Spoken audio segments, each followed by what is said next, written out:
filosofia za Afrika, hususan ile filosofia ya uwepo, hususan uwepo wa binadamu kwa Afrika, ina tunda la upendo ndani yake.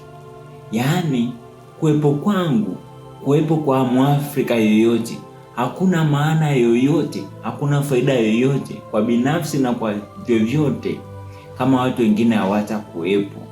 I am because we are, yaani nipo kwa sababu tupo.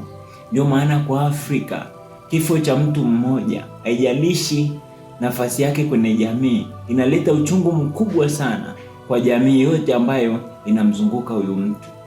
Hii upendo au hii filosofia ya Afrika ilijengwa zaidi kwenye biashara ya kubadilishana, yaani ilikuwa inaitwa barter trade, kwamba watu wakajenga kuheshimiana na kupendana kwa sababu ya umuhimu wa kila mmoja ndani ya jamii yote ya Afrika.